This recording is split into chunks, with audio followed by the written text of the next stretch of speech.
Have you ever heard of a Gogomobile? A Messerschmitt? How about a Velarex? What about a Nisetta? Or a Buckle Dart?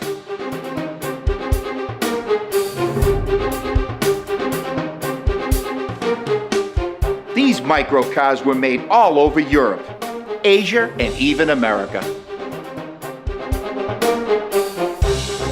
I'm Paul Manette. I want to welcome you to another episode of Cruisin' New England. Today, it's the Matchbox Motors Microcar Museum. We're going to have a look at a whole bunch of little cars. All this and more on Cruisin' New England.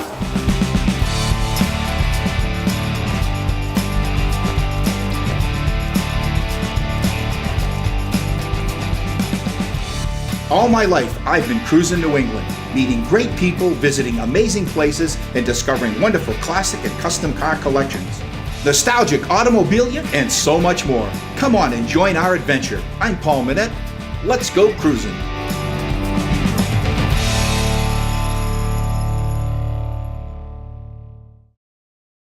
Modern Auto Body restores and maintains some of the finest automobiles in the country. It doesn't cost any more to have the best for your family's car back to top condition. We deal with every insurance company, and Modern will even help with the paperwork.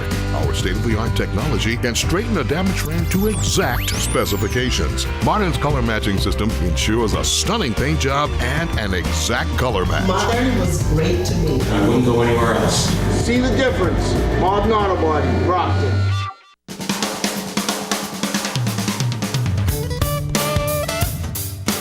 Hi, I'm Jim Grundy, president of Grundy Worldwide Collector Car Insurance. We've been in the business of insuring collector cars since 1947, and we've learned that what collectors need is agreed value coverage at incredibly low rates. So for a legendary service, superior coverage, all at a substantial savings, call Grundy Worldwide or visit us online. Cruisin' New England magazine. Plan your cruise and car show season. Subscribe today at cruisingnewengland.com or call 508-428-8055. Intercity Lines Incorporated, America's premier enclosed auto transporter, providing enclosed transport throughout the United States. Call 800-221-3936 or visit us on the web. Find out what's happening. Get up-to-date information as I travel throughout New England and beyond. To get exclusive information and behind-the-scenes photos, join me on Facebook. Garage Storage Cabinets of Northern New England offers premier services in custom storage, organizer, and flooring systems for residential and light commercial spaces, specializing in garages, basements, and workrooms. If you are a discriminating person who views your garage or workspace as an extension of your home, you will be absolutely delighted with our products and individualized services. We are a New England family-owned and operated business, so take the next step. To schedule your in-home consultation and pricing, call us today.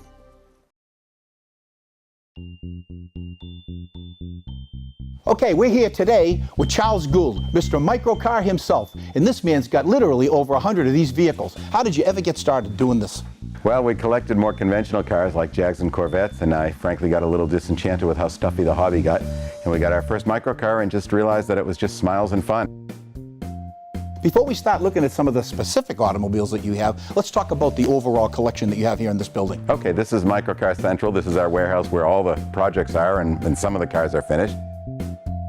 So why don't you give me an overview of what you have here in the building? All right, there's a number of cars here. There's in this corner, there's a bunch of Messerschmitts because they happen to be my favorite. A couple of microcars from Japan, Mazdas, Subarus. There's a Bond mini-car from Europe. This one in front here is a Velarex. Then we have Isettas over here, which are the iconoclastic microcar that everyone thinks of when you talk about microcars. There's a postal van from Germany back there, the yellow Gogomobile. A couple of Nash Metropolitans, some Citroën 2CVs, a Daihatsu Trimobile, Victoria, Spatz. There's a 4CV Renault, there's an NSU Prince, and some more Gogomobiles, some Fiats, and another Buckle Dart over here, and a Bond mini-car. There's a whole bunch of stuff. Well, first, let's talk about one of your favorite cars, which is this one right here. Why don't you tell us what it is and tell us why it's so special? Okay, this is a Velarex made by the Jawa Motorcycle Company in the Czech Republic, and these were made from motorcycle parts. If you look closely, the headlights are from motorcycles, the fenders are from motorcycles, as are the wheels. These cars are very much like aircraft design. It is a tubular frame with naugahyde stretched over it, so it is a fabric car. And you can see that there's a steel frame which they stretch naugahyde, and all of the panels, including the firewall, the doors, the floors, are all naugahyde, which is very unusual. Okay, Charles, what makes this so special? Well, this is a BMW, the ultimate driving machine, although they wouldn't admit it. This is an Isetta 300, and this is the iconoclastic microcar. When anybody talks about bubble cars or microcars, this is the one that comes to mind. BMW made this in the early 50s under license from a design from ISO, and ISO designed the Isetta, which means little egg. And what's interesting is the door is the entire front of the car, and the steering wheel opens with it, and you climb in from the front like a carnival ride. Can I try to get in this one? Absolutely. All right, let's give it a try here. And if I can get in it, anybody can get in it, let me tell you. Pretty good. Plenty of room to have someone next to me, too. Absolutely great. These have a one-cylinder, four-stroke, 300cc engine, and they were made in both 3- and 4-wheel configurations. So now you have another one that you want to show us that you think is pretty important to your collection, which is? It's an AC Invacar. Let's go over. All right. So this is an AC Invacar from the United Kingdom, and these were actually a vehicle for people that were disabled, and it is designed with all hand controls, no pedals, and it has a sliding door mechanism so that once you slid it open, the seat would slide out here. You could get on it from a wheelchair, slide back in, pull your wheelchair in behind you and drive away. The handlebars have a throttle on the twist grip like a motorcycle, and you push down on the handlebars for the brake, so it's pretty scary to drive. Let's talk about why they decided to make a vehicle like this. Well, after the war, Germany in particular, but all of Europe had been decimated by Allied bombing. And in addition to the rubbles that they were in, the aircraft manufacturing companies were prohibited from building aircraft under the Reparations Act. So all of these factories were idle. People had very little disposable income, and people needed a cheap means of transportation. A number of people designed what they called at the time invalid cars. And one gentleman by the name of Fritz Fend had designed an invalid car that was originally hand-pedaled, and he put a small 50cc engine in it, and it was really quite a little vehicle. And what he realized was that able-bodied people and shopkeepers started purchasing his cars because they needed such transportation.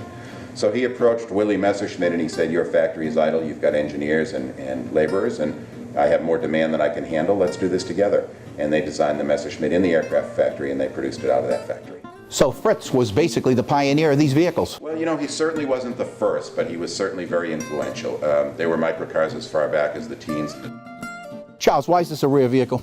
This is a 1964 Honda S600. It is Honda's first foray into automobile production. It was built in 1964, and it is a double overhead cam, 4-cylinder, 4-carburetor, 600cc engine with a red line of 9,700 RPM, which is unusual when American cars were only around 6,000, and it can easily rev to 10 or 10.5, and it sounds like an F1 racer. It has dual enclosed chain drives to the rear wheels to give it independent suspension, and they were just remarkable. So Charles, this was a barn find. You got this when? I got this about 6 or 7 years ago. Okay, when this was bought new, how much did this go for? I think these were around $2,400 is my best estimate. When we come back, we're going to find out just how much you can get this car for today.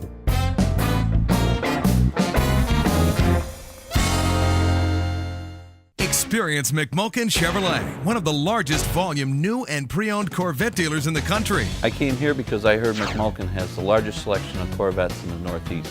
I bought a ZR1 because I wanted the fastest production car out there. McMulkin has one of the most extensive inventories of coupes and convertibles, available and ready for delivery. The Taj Mahal of Chevy dealerships. If you haven't been around, you got to come and check this place out. Make it the true American sports car, Corvette. McMulkin Chevrolet is your Corvette dealer. Now you can watch Cruisin' New England television every day on our website television show. You'll see past episodes featuring automobile collections, memorabilia, automobilia, car show, and cruise night segments. Don't miss our visit with Hall of Fame drag racer Don Garlitz, a private showing of Bob Bear's world-class automobile collection, and watch for special segments, unseen footage, and so much more. Join us on our website television show at cruisingNewEngland.com. Weddings, parties, classic car shows. Gary James! 603-833-5292. 603-833-5292. Let Universal Vintage Tire be your source for collector vehicle tires and wheels. Lester, Dunlop, Firestone, and more. Universal Vintage Tire has a wide selection of bias ply and radial tires for your classic car or truck. The Biggie. New England's Great State Fair. Coming fall 2011. Intercity Lines Incorporated is America's premier enclosed auto transporter with service to all 48 states. Intercities features 53-foot air ride trailers equipped with lift gates for level loading of all vehicles. Intercity's drivers are the most experienced in the auto transport business and treat each car as if it was their own. Intercity provides transport services for car owners, auto manufacturers, dealers, museums, auto auctions, concours, and racing events. Call us toll-free or visit our website. Now we're back, and if you guessed that this vehicle is worth between $10,000 to $12,000 today, you were right. Charles, now we're at your warehouse location. Why don't you tell us what you have right here in front of us? Okay, it's a TS 250 Sport Coupe, again a 250cc two-stroke, and this is another European version which is identified by the 5-inch diameter headlights. Now this type of a vehicle, somebody wanted to go out and buy one of these, what could they expect to pay for something like this? You know, the Goggomobiles used to be affordable up until recently, but they've gotten discovered as a very, very well-built, reliable microcar, and they're bulletproof, they'll go forever. So now a car in this general condition would be in the, I would say, the $8,000 to $12,000 range. Is the micro mini car hobby starting to grow now? Oh yeah, it's huge now. It's been huge for a while. And what are you going to show me next? The next thing we'll look at probably is the Fiat. Let's go to Italy from Germany, okay? So this is a 1970 Fiat 500 or 500cc. And this is the Giardiniera version, which means it's a Gardner. Giardiniera means gardener, and that's the station wagon version.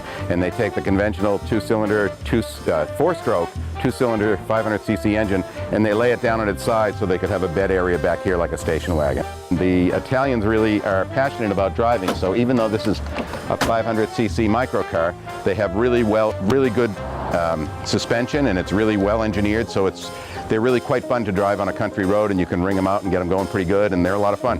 Now, why wouldn't you have a trailer to go behind it?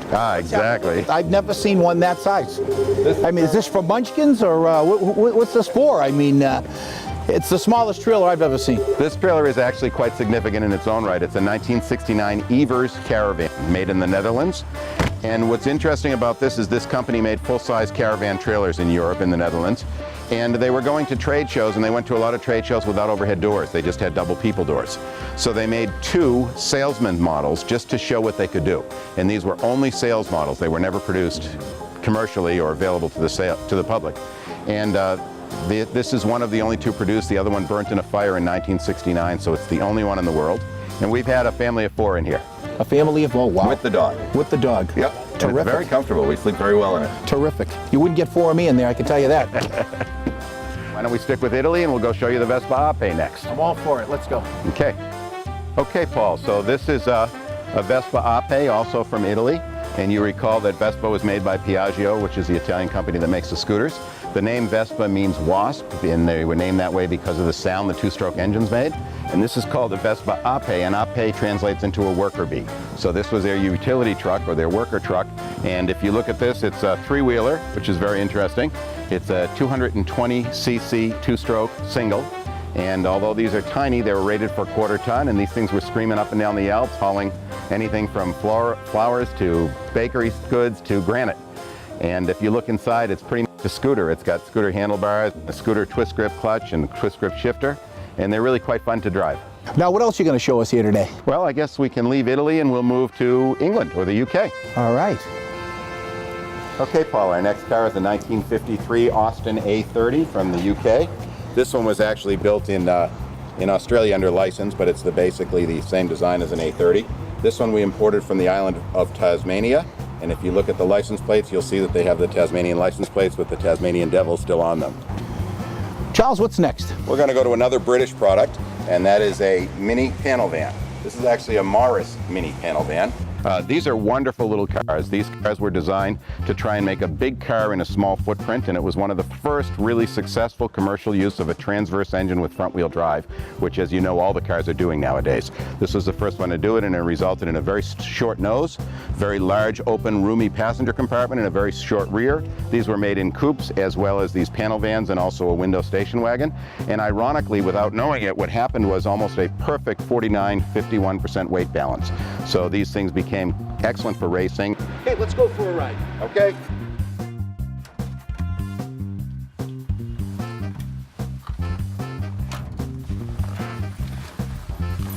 So this is pretty comfortable. Now, you say this is kind of a high-performance vehicle, isn't it? Yeah, they are. They're sleepers. People don't realize. This thing really moves. Folks, all I can tell you right now is I feel like I'm on a racetrack. Because he's really got this thing going pretty fast.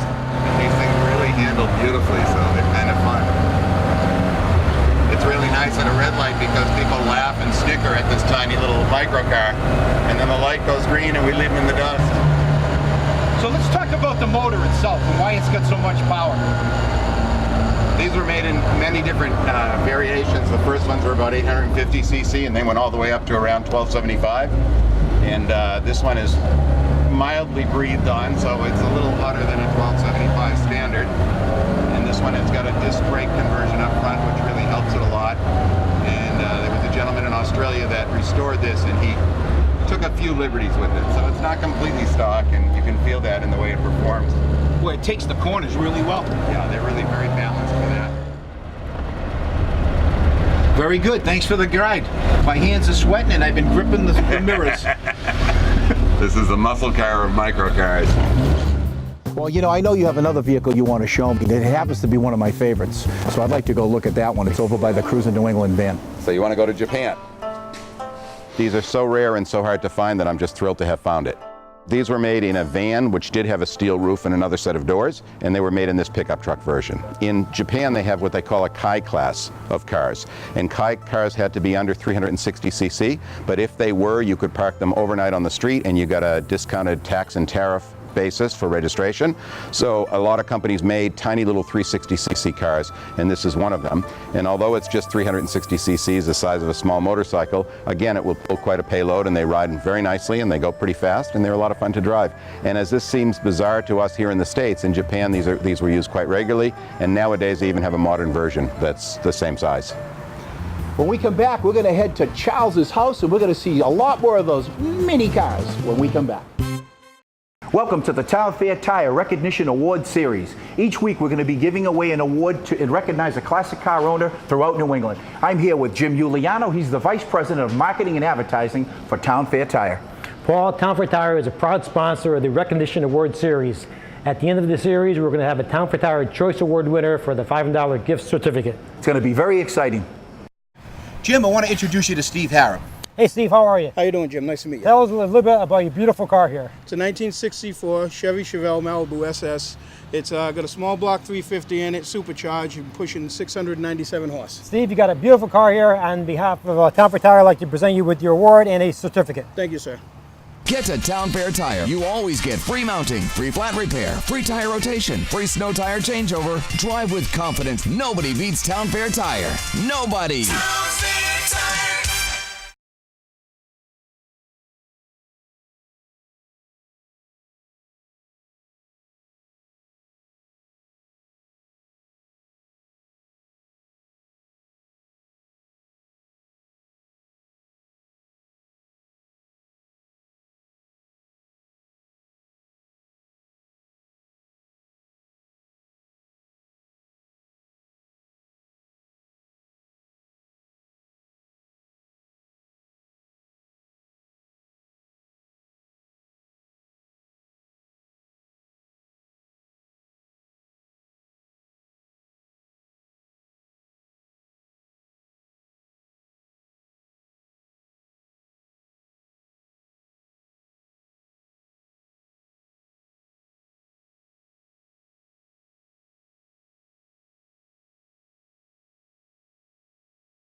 Charles, a Cargomobile buckle dart is a long name for such a small vehicle.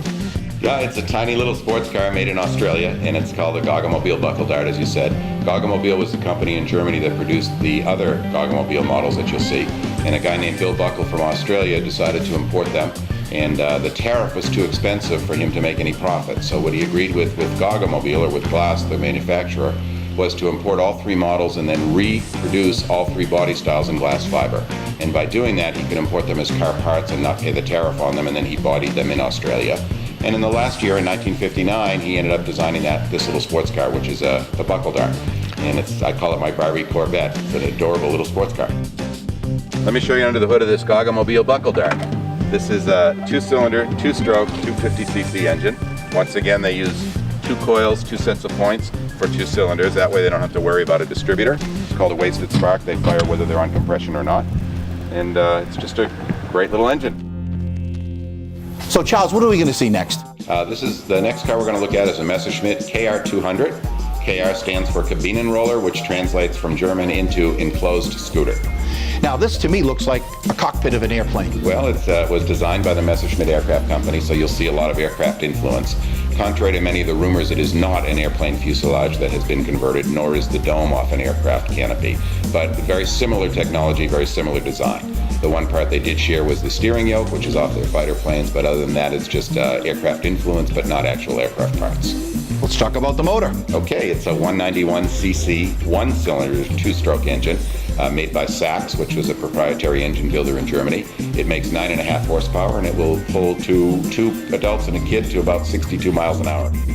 Show us how the canopy works. Sure, this car opens much like an aircraft. It's hinged along the side, and you open the latch and you tilt the whole canopy up, and that gives you an indication of how you would climb into an aircraft. And that's how you climb into this car. The seating is tandem. You sit behind each other. All right, now you're going to show us a Vespa 400? That's correct. Let's have a look at it. Okay, this is the Vespa 400. It's made by the Piaggio company, which made the Vespa scooters. Most people are familiar with those. This, however, is a car with an identity crisis, because when Vespa created this car and introduced it at the Paris Auto Salon in 1959, Fiat, who was the small car giant in Italy, just advised them in no uncertain terms that if they start building cars in Italy, that Fiat would start building scooters within 6 months, and Fiat would instruct all of its parts suppliers to boycott Vespa. So Vespa, making a prudent decision, moved the whole operation to France, and this car is actually a French car owned by an Italian company. So it's a car with an identity crisis. These are glorified motor scooters and motorcycles. Are they or aren't they? You know, they used scooter engines just because the proprietary engines were available, they were cheap, and they were efficient. But what they were actually was to provide people that had never had a vehicle with their first vehicle, so it had to be affordable and cheap. And it was also to provide people that had previously been on motor scooters, motorcycles, or sidecar rigs to give them a little more room for their family and a little protection from the elements. So it was a step up from a motor scooter and a step down from a real car. All right, now we're going to see another one. Yeah, this one is very unusual. This is a Messerschmitt, is a KR200 Kabinenroller, but this is called a bubble top. And it has an acrylic canopy as opposed to a fabric cabriolet top. And this canopy is unusual in that this car came from Germany, and this has traveled quite a bit, and you'll see these transfer stickers on the rear dome from Austria, Germany, Switzerland, Baden-Baden, Denmark. I think there's one from the Grossglockner Pass. And see, that is real automobilia. And there's got to be 10, 12 or more of these on this vehicle. Do you think that adds to the vehicle?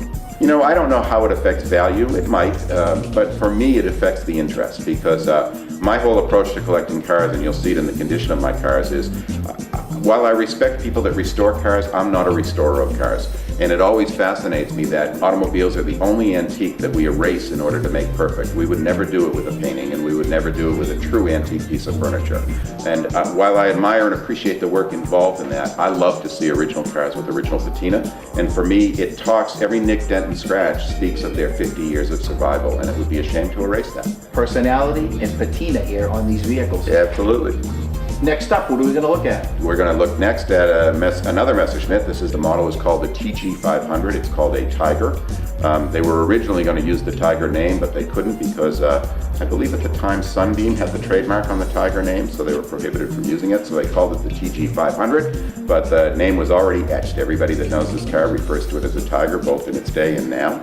It's very, very coveted. They only made about 900, of which less than 300 survive. Because it has a 500cc engine, which is almost 2.5 times as big as the three-wheeler, these four-wheelers will do about 90 miles an hour right out of the box. And with a little tuning, I've been in one up to about 105 on the Autobahn.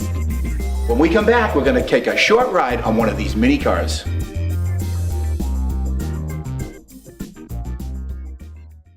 Tired of waiting for delivery of your classic car parts? You need NPD. National Parts Depot continues to be the nation's leading source for quality restoration parts and supplies for Ford Truck, Mustang, Camaro, Chevelle, and Firebird. With 4 strategically located superstores, you'll find everything you need shipped to your door within 1 to 3 business days. For your free catalog, visit NPD online or call toll-free. Don't be the last guy on the block to get your ride rolling. NPD takes the frustration out of restoration. Cash for Gold, the place to sell your unwanted gold and diamonds. Where you sell your jewelry is as important as where you buy it. We at Cash for Gold are diamond and gold specialists. We will buy all size diamonds, gold chains, rings, bracelets, silver coins, and even broken jewelry. Often we pay 2 to 3 times higher than pawn shop prices. We also pay up to 90% of the daily price of both diamonds and gold. We are the original, authentic, family-run Cash for Gold and have been for more than 28 years. Visit us at 527 South Broadway, Route 28 in Salem, New Hampshire. Building Maintenance Services. We've been servicing the Northeast since 1990. We service and repair revolving doors, automatic and handicap doors. We can help you design an attractive, efficient entrance you can be proud of. Protect your investment and secure your property with yearly maintenance contracts and 24-hour service. Whether an office, medical, or commercial high-rise, we'll get the job done right for you. Building Maintenance Services. Would you like information about Cruisin New England Productions? Cruisin New England magazine has been the premier auto and events magazine for nearly 20 years. Cruisin New England Car Show series includes the Elite Dream Machines Rock and Roll Weekend at Mohegan Sun Casino, the Super Wheel Showdown on City Hall Plaza, Boston, and the Spooktacular Cruisin Classic. Or for personal appearances by Paul Manette or advertising on our television show, contact us at cruisenewengland@aol.com.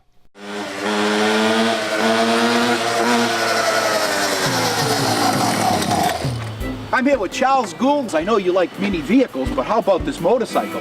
This is called a Pocket Rocket, and it's a tiny micro motorcycle, and it's done up in Ducati colors to look like a real racer, but as you can see, it's really tiny. The man who likes mini vehicles. It don't get any smaller than this. Go. Ready? You want to go for a ride? Let's go. I'm ready to squeeze in this car. Get in first. All right. Put your legs on either side. Put on the fuel back here. All right. Clear prop.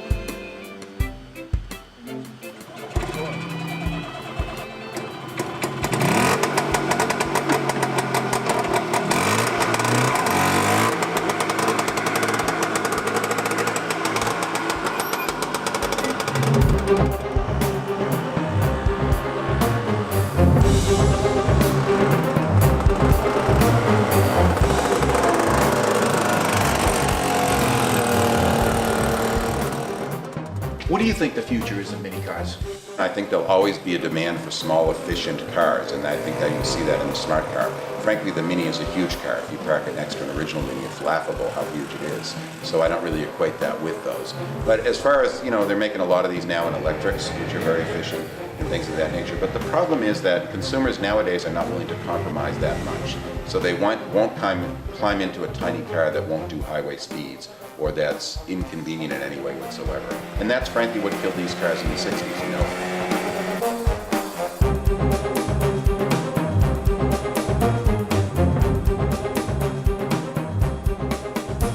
I want to thank Charles Gould. Thank you so much for a wonderful day today. Mini cars, little motorcycles, all kinds of stuff. I had a great time. Until next time, I'm Paul Manette, and I'll be cruising New England.